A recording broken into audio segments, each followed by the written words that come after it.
Papal conclave പോലെ അതീവ രഹസ്യ സ്വഭാവമുള്ളതും അതിനിഗൂഢവുമായ മറ്റനേകം ചടങ്ങുകളൊന്നും ഈ ലോകത്തില്ല. പക്ഷേ ചരിത്രത്തിന്റെ ഏടുകളിൽ പലപ്പോഴും ഈ രഹസ്യ സ്വഭാവമുള്ള കോൺക്ലേവുകളിലെ ചില രഹസ്യങ്ങൾ പുറത്തു വന്നതായിട്ട് നമുക്ക് കാണാം.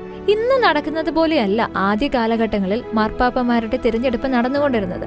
1644 മുതൽ 1903 വരെയുള്ള കാലഘട്ടത്തിൽ ചില കത്തോലിക്ക രാജ്യങ്ങളിലെ രാജാക്കന്മാർക്ക് മാർപ്പാപ്പമാരുടെ തിരഞ്ഞെടുപ്പിൽ ഇടപെടാനുള്ള അവകാശമുണ്ടായിരുന്നു. ഏതെങ്കിലും ഒരു കർദിനാൾ മാർപ്പാപ്പയാകാൻ പോവുകയാണെന്നുണ്ടെങ്കിൽ ആ മാർപ്പാപ്പയുടെ തിരഞ്ഞെടുപ്പ് അസാധുവാക്കാനുള്ള വീറ്റോ അവകാശങ്ങൾ ഈ രാജാക്കന്മാർക്കുണ്ടായിരുന്നു. 1903 ലിയോ 13 മാർപ്പാപ്പയുടെ മരണശേഷം അദ്ദേഹത്തിന്റെ പിൻഗാമിയെ തിരഞ്ഞെടുക്കുവാനുള്ള കോൺക്ലേവ് നടക്കുന്ന സമയം കർദിനാൾ മരിയാനോ റംപോല ഡെൽ ടിൻഡാരോ വ്യക്തമായ ഭൂരിപക്ഷത്തോടെ മാർപ്പാപ്പയാകും എന്ന നിലയിലേക്കെത്തി.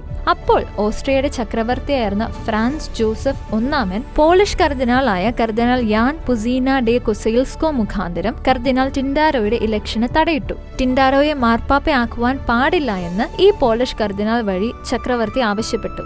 ഇത് അന്ന് കോൺക്ലേവിൽ പങ്കെടുത്തുകൊണ്ടിരുന്ന 62 കർദിനാൾമാരിൽ പലർക്കും ഇഷ്ടമായില്ല. പക്ഷേ നിയമാനുസൃതമായതുകൊണ്ട് തന്നെ ടിൻഡാരോയുടെ പേപ്പൽ സ്വപ്നങ്ങൾക്ക് അന്ന് വിരാമമായി. അങ്ങനെ വോട്ടിംഗിൽ വളരെ പിന്നിലായിരുന്ന കർദിനാൾ ജിസപ്പെ മെൽക്കിയോരെ സാർത്തോ മുൻപോട്ട് വരികയും പിന്നീട് മാർപ്പാപ്പയായി തിരഞ്ഞെടുക്കപ്പെടുകയും ചെയ്തു. സാർത്തോയാണ് പിന്നീട് മാർപ്പാപ്പയും വിശുദ്ധനുമായ 10-ാം പിയൂസ് മാർപ്പാപ്പ. 10-ാം പിയൂസ് മാർപ്പാപ്പ ആയതിനു ശേഷം ആദ്യം തന്നെ വരുത്തിയ ഒരു മാറ്റം ഇനി മുതൽ പുറത്തുനിന്നുള്ള ഒരു സിവിൽ അധികാരിക്കും മാർപ്പാപ്പയുടെ ഇലക്ഷനിൽ കൈയിടാനാവില്ല എന്നുള്ളതായിരുന്നു.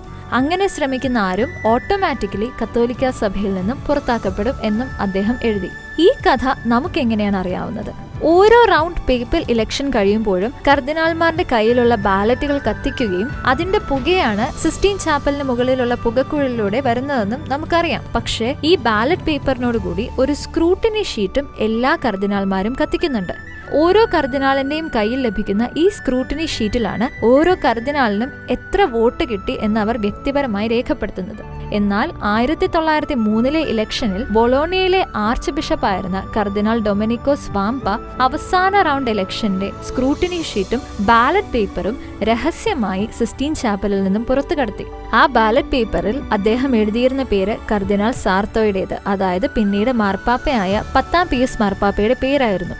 അതുകൂടാതെ ആ ബാലറ്റ് പേപ്പറിന് പിന്നിൽ അദ്ദേഹം ഇങ്ങനെയും രേഖപ്പെടുത്തി: 1903 ഓഗസ്റ്റ് 1, 2, 3, 4 തീയതികളിൽ നടന്ന 7 റൗണ്ട് ഇലക്ഷനുകളിലും ഞാൻ വോട്ട് ചെയ്തത് കർദിനാൾ സാർത്തോയ്ക്ക് വേണ്ടി തന്നെയായിരുന്നു. അതായത് ഒരു ചക്രവർത്തിയുടെ പ്രേരണ മൂലമല്ല താൻ വോട്ട് തിരുത്തിയത് എന്നുള്ള ഒരു തെളിവായി അദ്ദേഹം അത് രേഖപ്പെടുത്തി. ഈ ഒരു സ്ക്രൂട്ടിനി ഷീറ്റും ബാലറ്റ് പേപ്പറും UK നടന്ന ഒരു ലേലത്തിൽ വിൽക്കപ്പെടുകയും ഫാദർ റിച്ചാർഡ് കുൻസ്റ്റ് എന്ന് പറയുന്ന ഒരു അമേരിക്കൻ വൈദികൻ ഇത് കൈവശമാക്കുകയും ചെയ്തിട്ടുണ്ട്. ഒരു പക്ഷേ 1903 അവസാനമായി ഒരു ലോക നേതാവ് മാർപ്പാപ്പയുടെ ഇലക്ഷനിൽ തടയിടുന്നതിന്റെ ഏക രേഖയായിരിക്കും കർദിനാൾ ഡൊമിനിക്കോസ് വാംപ പുറത്തു കടത്തിയ ഈ സ്ക്രൂട്ടിനി ഷീറ്റും ബാലറ്റ് പേപ്പറും.